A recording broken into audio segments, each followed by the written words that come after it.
क्या इस बार संसद का मॉनसून सत्र मोदी सरकार के लिए सबसे मुश्किल सत्र साबित होने वाला है? क्या पेपर लीक का मुद्दा संसद से लेकर सड़क तक सरकार को घेर सकता है? और क्या राहुल गांधी का नया अभियान देश भर के युवाओं को एक मंच पर लाने में सफल होगा? आखिर इंडिया गठबंधन ने ऐसी कौन सी रणनीति तैयार की है जिससे सरकार की चिंता बढ़ गई है? नमस्कार, आप देख रहे हैं एडवोकेट एस प्रियदर्शी और आज हम बात करेंगे संसद के मॉनसून सत्र, पेपर लीक विवाद, विपक्ष की रणनीति और राहुल गांधी के नए अभियान की। दोस्तों, देश में बेरोजगारी और प्रतियोगी परीक्षाओं को लेकर पहले से ही लाखों युवा परेशान हैं। ऐसे समय में अलग अलग राज्यों में पेपर लीक की घटनाओं ने छात्रों के गुस्से को और बढ़ा दिया है। विपक्ष का आरोप है कि सरकार इन मामलों पर प्रभावी कार्रवाई करने में विफल रही है, जबकि सरकार का कहना है कि दोषियों के खिलाफ कार्रवाई की जा रही है। इसी मुद्दे को लेकर अब संसद में बड़ा राजनीतिक टकराव देखने को मिल सकता है। 20 जुलाई से शुरू होने वाले मॉनसून सत्र से पहले विपक्ष ने अपनी रणनीति तेज कर दी है। जानकारी के अनुसार इंडिया गठबंधन की बैठक बुलाई गई है, जिसमें संसद के दौरान उठाए जाने वाले प्रमुख मुद्दों पर चर्चा होगी।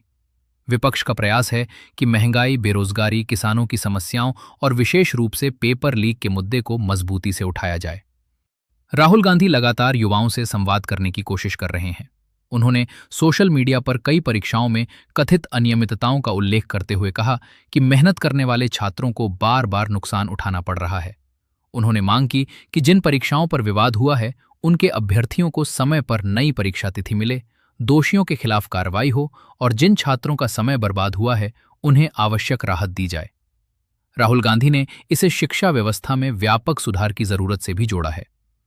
कांग्रेस की ओर से छात्रों की गूंज अभियान भी चलाया जा रहा है। पार्टी का कहना है कि ये अभियान छात्रों की समस्याओं को सामने लाने के लिए है। दूसरी ओर भाजपा का कहना है कि विपक्ष छात्रों के मुद्दे पर राजनीति कर रहा है और सरकार परीक्षाओं को पारदर्शी बनाने के लिए लगातार कदम उठा रही है। यानी दोनों पक्ष अपने अपने दावे कर रहे हैं और अंतिम फैसला तथ्यों तथा जांच के आधार पर ही होगा। अब सबसे बड़ा सवाल यह है कि संसद में इस मुद्दे का क्या असर पड़ेगा। विपक्ष कोशिश करेगा कि सरकार से सीधे जवाब मांगे जाएं।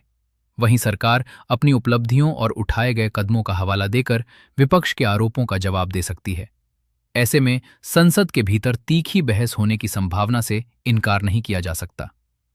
राजनीतिक जानकारों का मानना है कि यदि पेपर लीक का मुद्दा लगातार चर्चा में बना रहता है, तो इसका असर युवाओं की राजनीति और आने वाले चुनावी माहौल पर भी पड़ सकता है। हालांकि यह असर कितना होगा, इसका आकलन अभी करना जल्दबाजी होगी। अब देखना यह होगा कि मॉनसून सत्र में सरकार विपक्ष के सवालों का किस तरह जवाब देती है। क्या पेपर लीक पर कोई बड़ा ऐलान होता है? क्या शिक्षा व्यवस्था में सुधार के लिए नई पहल सामने आती है?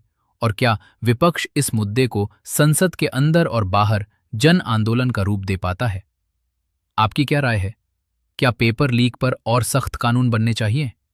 क्या दोषियों के खिलाफ तेज कार्रवाई होनी चाहिए? अपनी राय हमें कमेंट में जरूर बताइए। अगर आपको यह वीडियो पसंद आया हो तो इसे लाइक करें, चैनल को सब्सक्राइब करें और बेल आइकन दबाना बिल्कुल न भूलें। धन्यवाद।